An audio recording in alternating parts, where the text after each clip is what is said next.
discretion advised. This presentation is at least PG-13 for graphic reasons, but only descriptions. I don't have any pictures. So if you get uncomfortable or anything like that, feel free to walk out. I won't get offended. This isn't for everyone. I'm a very dark person.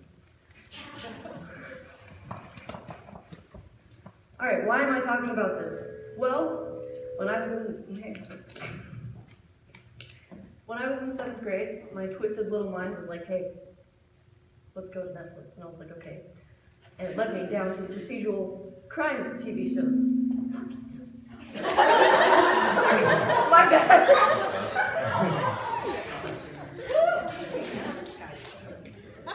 Forget that happened. Okay. Once again, first one I discovered, Criminal Minds. Best thing ever.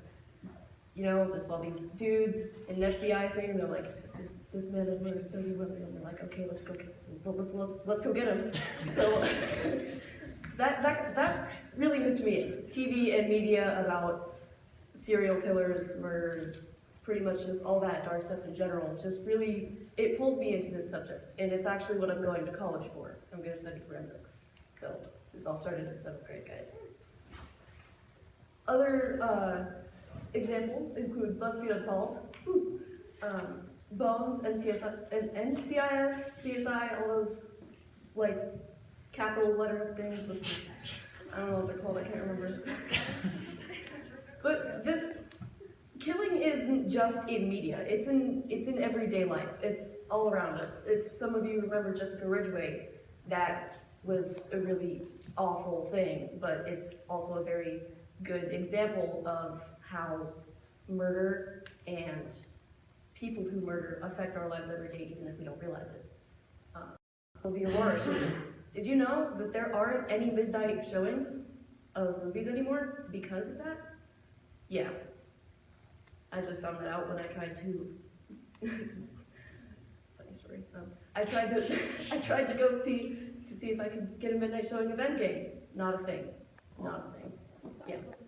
But I'm not the only one who's interested in this. Everyone is. We all have that one dark piece of mind.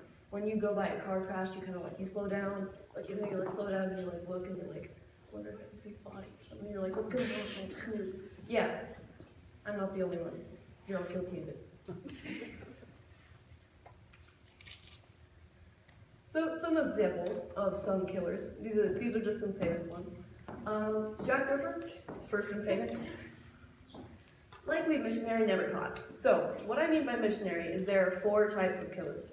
There's missionary, visionary, hedonistic, and power and control. Missionary meant that he was on a mission. This is my own theory and some research that I did. Since he killed prostitutes, it's likely that he didn't approve of their sex work and what they were doing, and that they should be off the streets. He just thought it was immoral, likely. Then again, you'll never know because he was never caught, and that was like 1800s, whatever, he's long gone and dead by now. Or is he? Ted Bundy, another type.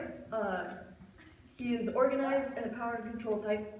So organized, there are 2 major, I'm going to kill this. There are 2, get it? There are 2 major types. It's organized and then it goes into 4. So there's organized and disorganized. Organized killers are those who stalk. They wait, they plan, they're very meticulous and organized. They're organized. Disorganized killers are passion killers. So they're in the you know, that sort of thing. I hate myself sometimes. Okay, power and control killing. Ted Bundy, he was in it. He killed like 30 plus women. It was a lot of women. It was awful. But he killed them for both the power and control over them. It wasn't that he hated them. It wasn't that he thought God told him to, which is pretty much visionary. It wasn't that he was hearing voices. It is that he wanted to feel the power and control. It is likely that he was wronged as a child, and it echoed over as if it means like class. But that's actually kind of weird because, well, that's actually kind of weird because he was very charming. He was very good at hiding in society. There didn't seem to be anything wrong with him. If you look into his childhood, it was normal. He went to church. He was a prevalent member of society. Everyone loved him. He was handsome for the time. I don't think he's very handsome. But he was handsome for the time. He attracted a bunch of people. He was super friendly and like outgoing. Nobody would have suspected that he killed all those women. Like, completely just out there. So that's actually the scariest part to me, because it could be anyone. So someone else include Zodiac? Yeah, I know this is dead mean, but you know who else is dead? Zodiac's victims! Jeffrey Dahmer and Charles Manson. So those are just like a couple others. I'm not gonna go into those though. So what? The question that Mr. Couch asks me every day, every time I open my mouth. He's like, why are you talking? So, what does this even mean? There are some debates on why people kill. If it's nature or if it's nurture, like was it passed down in genetics? Are they just quote unquote crazy, which isn't actually like an actual term, but it's just a term that people use. Or did something happen to them as a child, like I said with Ted Bundy? But we don't actually know, because this isn't an exact science. This isn't something that we can calculate. You can't, yeah, you can do your scans and your interviews and your like MRIs and stuff, and you can come up with data, but you can't measure out why somebody does something, especially not why somebody chooses to take another human life, much less 30 plus. So it's not an exact science. It's pretty much a complete mystery, but I think that it's a mix of nature versus nurture. There might be something genetically biological about them, that their brain chemistry is not exactly working to the norms, or they were abandoned as a child, super wronged, and it echoed, and they needed to project it onto somebody else. It's awful, it is gruesome, it's honestly one of the worst things ever. So what are we gonna do about this? Well, you can't look at a child and be like, yeah, you're gonna be a serial killer, and like put them in jail. No. But the best you can do is you don't know when somebody's gonna do something. Like James Holmes, the Aurora shooter, before he went into the theater, he called his doctor. He knew that he needed help. He called his doctor, nobody was there. Nobody picked up the phone. And then he went in and killed everybody. Because he knew he needed that help, but he didn't actually get that help. He was seeing a therapist, he was trying, but those voices in his head told him to kill those people.